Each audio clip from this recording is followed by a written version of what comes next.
Hey, what's going on? This is my dynamic effort upper day. I'll be doing some speed bench. I'll be doing some floor presses with dumbbells. I'll be doing some push presses, and finally some variation on chins. This is the warm up that I'm doing right now after I've completed all the other warm up stuff, and it's a little bit of specialization just for upper body. This is a mini or micro band from Lead FTS I'm using, and so you just do these things I picked up from various sources, from volleyball coaches that I've had in the past, or different trainers that I've had or talked to, or YouTube sources online. So right now I'm just kind of trying to activate a few of the different angles of the shoulder socket and get some quick pulls to get my shoulders warm before I start benching, and make sure that I don't really have to spend too many warm-up sets getting into work weight.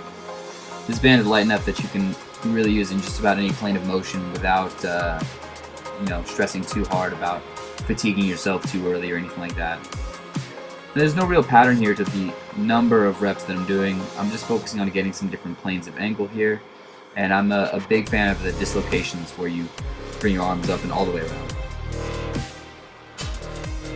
So I'll switch to a heavier band where I can get my shoulder back a little bit further and focus on getting that elbow behind in a good position. I have noticed that the more I focus on this, the better off my squat grip gets and the closer I can bring that in. So that's something you may want to consider if you're one of those guys that's gripping pretty far out to the rings unnecessarily. So I'll grab underneath and pull around, and the most important thing here is that the elbow is close to the head. That way you're really getting a stretch to that tricep. And like Kelly Starr talked about before, I can just lean my head to the right here and get a piece of the neck going in there. And I'm just rotating my wrist through here, trying to keep my upper body posture pretty good. So because I'm actually working out here, I'm not trying to spend too much time on any of these stretches. It's just kind of a reminder and to see what my flexibility is looking like for that day. Here's the version you can go a little bit deeper, where the band is just underneath the elbow, kind of on the low tricep there. And I'll do the same thing on the other side. So you'll see me in just a little bit talk about a grip for the bench. Jen had an idea where we started to mess with my grip a little bit and do 9 sets of 3 reps on the speed bench today. And I've really been trying, with some consideration from some people, to pick up the speed to a little bit faster than I had been before. And I thank you guys for that. So as far as the grip goes, I did 3 sets at regular, 3 sets at wide, or what was wide to me, and 3 sets at narrow. And I cut out the narrow sets, so you won't see those, but what I found was that the wide sets were feeling a lot better than I thought they would. I thought I'd be weaker in the wide and weaker in the close, and strongest in the grip that I usually use. But it turns out that when we compared this on my iPad, there's an app called Coach My Video where you can compare clips of any video side by side in real time. And I finished slightly faster, and I'm faster on the descent for the wider grip. So it remains to be seen whether it's still going to be as fast when I go to max effort instead of just this light speed bench stuff. So we'll see about that. This is a regular grip. I usually space myself about a thumb spacing from the middle, and I've kind of changed my setup a little bit to prioritize hand position. Now I'll set my feet, I'll scoot back, then I'll scoot forward, set my shoulders, go into false grip, and then lift. And I know everyone's got their quirks for what they like for setup, and this just seems to work best for me in order to make sure that I've got my upper back tight and my feet to the floor and things like that. So this is the last set at regular. And this feels good, and this is the grip that I've been using, but I don't know. I was kind of surprised at the wide grip, and it just might be something that I want to try in the future. Depending on what the leverages are, it remains to be seen if that's something that's really going to be better for me. Alright, here's the first set at wide. I go fingers on or pinkies on the ring. It doesn't look a whole much wider. It's maybe 2 inches on each side wider. But it did feel faster. this might have been the day or something like that, but it's something to play around with. One thing you won't see in this video that I really wanted to mention was talking about my back as a weakness, and especially with some of these strength athletes, myself included. You want to take a look at some glaring weaknesses in yourself. You know, for instance, for someone that can squat what I do and deadlift what I do, my back in a few different exercises shouldn't be as weak as it is, and I feel that if I can bring that up, I can really start to put on some strength. Most notably, things like an RDL, row style movements, I'm not as strong in. Pull down style movements, I'm not as strong in. And that's something I really want to try to bring up and see if I can make some real change. So you just saw Jennifer Petrosino's backside there. That's my training partner. She's prepping for a meet, as am I. We're trying to shoot for one around mid-year. I forgot the name of what it was.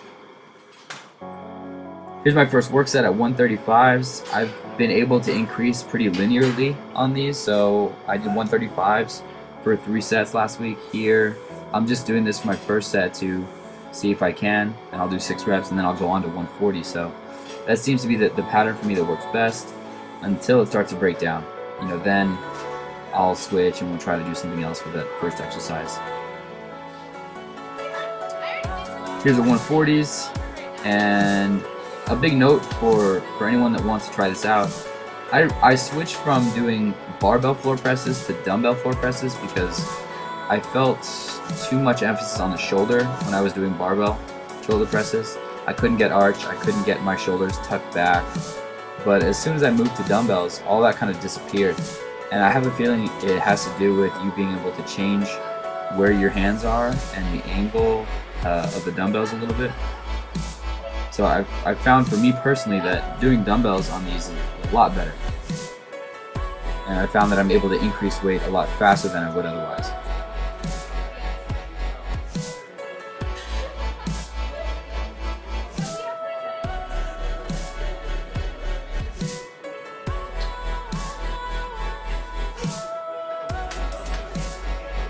Rocking the 3D Muscle Journey shirt. I did hear they just got new shirts.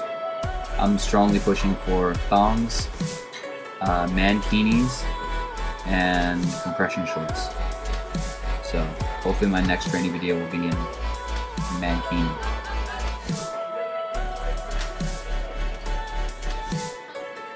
Alright, on to push presses. So I've been talking about the front rack position and trying to make sure that my front rack position is good because I notice it a lot on the front squat, and I hate the front squat so much, but you know, I know that the better off I get at the front squat, the better off my back squat gets, because I can focus on upper back tightness and coming out of the hole strong. So the push press just has a small dip in the legs and an extension through the legs and the arms at the same time, throwing that head forward. And I've been messing around with either finishing up, kind of looking upwards at the bar, or finishing straight forward. And of course, finishing forward will do better because you're able to get more of your traps in and really lock out that top position. The day before this, I had a cardio day, and I was kind of just messing around with a bunch of different things, and you know, just getting cardio in different ways through barbell complexes, box jumps, and I tried snatches for the first time. They are not easy.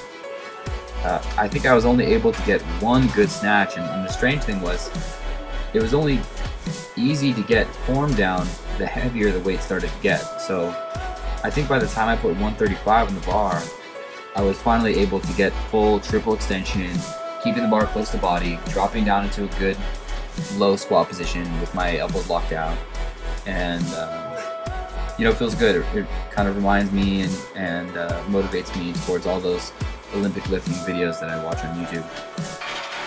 And if you guys don't, by the way, the thing about Olympic lifting is those guys have such perfect technique, and oftentimes in powerlifting you can kind of brute strength through technique, and of course technique helps, but there's ways to work around it. Unlike Olympic lifting, I mean, you've got to be just incredibly strong not to have perfect technique, and it's amazing to watch some of these guys just use impeccable technique and timing and dropping under the bar and catching. and all the precise mechanics it takes to get these bars into a good position. So I commend anyone who does Olympic lifting. Okay, on to some chins. This is a Spud Inc. handle that Jen had in her car. That's Mike Jones, by the way. He's a trainer here.